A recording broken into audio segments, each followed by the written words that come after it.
কয়েকটা দিন পরে রাসূল করিম সাল্লাল্লাহু আলাইহি ওয়াসাল্লাম বললেন, ইয়া রাসূলুল্লাহ, আমার একটু সম্পদের প্রয়োজন। আমার কি সম্পদের প্রয়োজন?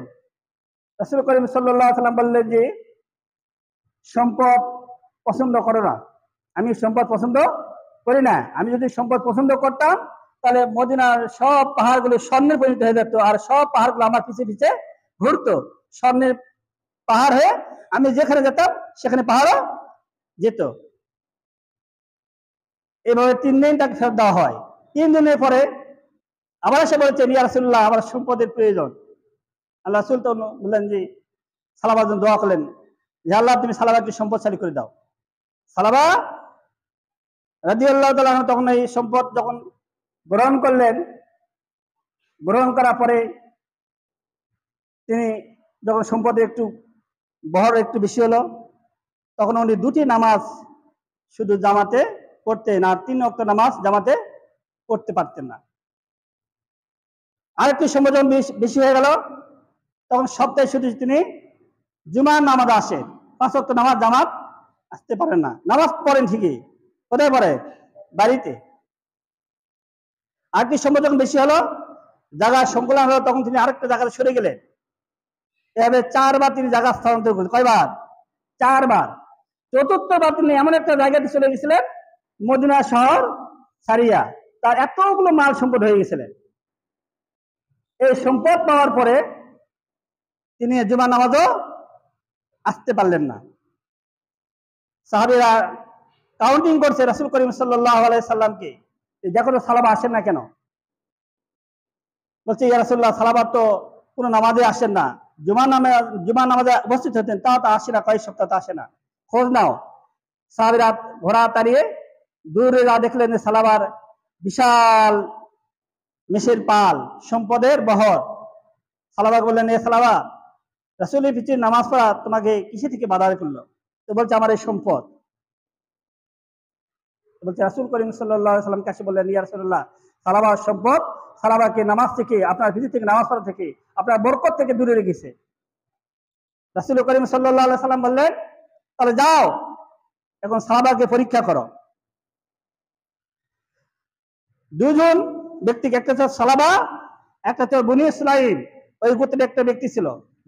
দুজনে ধনী ছিল, যা রাসূল যাকাত চেয়েছে। তখন রাসূল করিম সাল্লাল্লাহু আলাইহি ওয়াসাল্লামের 2 জন সাহাবী নিযুক্ত ছিল, মুআয বিন জাবাল সহ আরেক 2 জন সাহাবী। সালাবার কাছে বললেন, ইয়া রাসূল, যা বলছেন, ভাই সালাবা, ইয়া আখি সালাবা, রাসূল করিম সাল্লাল্লাহু আলাইহি ওয়াসাল্লাম পত্র দিয়েছেন, এই পত্র পড়ো। এই পত্র তো লেখা ছিল, সালাবা তুমি নিসাব হিসাব করে তুমি যাকাত দিবে। সালাবা একবার এই পত্রের দিকে তাকায়, একবার সম্পদের দিকে তাকায়। সম্পদ আর পত্রের দিকে তাকায়, দেখলো যে এত পরিমাণ নিসাব হয়েছে, তা তাকে দিতে বাধ্য করছে না, তার প্রতিবন্ধক হচ্ছে। তখন বলছে যে, রাসূল কি আমার কাছে কি কোনো জিজিয়া চাচ্ছে, কর চাচ্ছে? এই কথা বলা পরে সাহাবীরা সেখান থেকে ঘুরে আসলেন। সেখান থেকে বললেন, ভাই তাহলে একটু পরে আসো। সালাবা কি বললেন, একটু পরে আসো। তখন এই বনী ইসরাঈল গোত্রের ওই ব্যক্তির কাছে গেলেন, যা বললেন, রাসূল করিম সাল্লাল্লাহু আলাইহি ওয়াসাল্লাম এই পত্র দিলেন। পত্রকে তিনি চুম্বু খেলেন, গ্রহণ করলেন। তিনি নিজেই তার চাকরকে না বলে মেষের মধ্যে ঢুকলেন। সবচেয়ে উৎকৃষ্ট মানের যতগুলো উট মেষ ছিল সব বাছাই করলেন, নেশাব পরিমাণ বাছাই করে নিয়ে এসে বললেন যে, ভাই রাসূল করিম সাল্লাল্লাহু আলাইহি ওয়াসাল্লামের যাকাতটা আপনি নিয়ে যান। তখনই বললেন, আর সাহাবীরা তখন বললেন, ইয়া ভাই সুলাইম গোত্রের লোক, রাসূল করিম সাল্লাল্লাহু আলাইহি ওয়াসাল্লাম একথা বলেছেন যে তার যেন উৎকৃষ্ট কোনো মাল না নেওয়া হয়। কার? সুলাইমের। অথচ সমস্ত ভালো মালগুলো বাছাই করেছে, আল্লাহ পাক বাছাই করেছেন, এই উৎকৃষ্ট মাল নিতে নিষেধ করেছে তোমারটা। উনি বলছেন, আমি এটা রাসূলকে আল্লাহ পাক বলেছে যে তুমি উৎকৃষ্ট মাল দান করো, আমি রাসূলকে এটা আমি নিজের মন থেকে দান করেছি। সাহাবারা নিলেন না। রাসূল করিম সাল্লাল্লাহু আলাইহি ওয়াসাল্লামের সাহাবারা বললেন, না, তোমার যে সকল মাল মধ্যম সেগুলো দাও। আবার তিনি বাছাই করে মধ্যম গুলো দিলেন। ফিরে আসার পথে সালাবাকে আসে বললেন, সালাবা, রাসূলের পত্র তুমি কি সম্মান করলে? বলছে যে, আমি এটা পরে রাসূলের সাথে সাক্ষাৎ করতেছি। পরে আসতে পারেননি। এই মাল তখন নিয়ে একটা মানুষ সম্পদ ধ্বংস করে। একদিন রাসূল করিম সাল্লাল্লাহু আলাইহি সাল্লামের কথা তার স্মরণ পড়ে, অনেকদিন পরে স্মরণ করলেন। রাসূল করিম সাল্লাল্লাহু আলাইহি সাল্লামের কাছে মালটা নিয়ে আসলেন নিজেই সালাবা, সমস্ত মাল হিসাব করে ওই নেচার পরিমাণ মাল নিয়ে রাসূল করিম সাল্লাল্লাহু আলাইহি সাল্লাম কাছে আসলেন, তার ভবন নিয়ে আসলেন, ইয়া রাসূলুল্লাহ এই যে আমার যাকাতের মাল। রাসূল করিম সাল্লাল্লাহু আলাইহি বললেন যে আল্লাহ তোমার মালকে নিষেধ করেছে নিতে, আমাকে কে বলছে? আল্লাহ নিষেধ করেছে তোমার মাল গ্রহণ করতে। সালাবা সেখানে বইমুখে চলে গেলেন, রাসূল করিম সাল্লাল্লাহু আলাইহি সাল্লাম ইন্তেকাল করলেন, রাসূল গ্রহণ করলেন না, তিনি সুযোগ নিলেন আবু বকরের আমলে আসলেন। আবু বকর বললেন ইয়া আখি আবু বকর, রাসূল করিম সাল্লাল্লাহু আলাইহি সাল্লামের কাছে আমি মাল নিয়ে এসেছিলাম, রাসূল গ্রহণ করেন নাই, ভাই তুমি একটু গ্রহণ করে আমাকে মুক্ত করো। আবু বকর বলছে রাসূল করিম সাল্লাল্লাহু আলাইহি সাল্লাম যে মাল গ্রহণ করেন নাই সেটা আমি আবু বকর গ্রহণ করতে পারি নাই। কিন্তু হযরত ওমর রাদিয়াল্লাহু কাছে আসলেন, ওমর বললেন যেটা আবু বকর সিদ্দিক গ্রহণ করেন নাই সেটা আমি গ্রহণ করতে পারি নাই।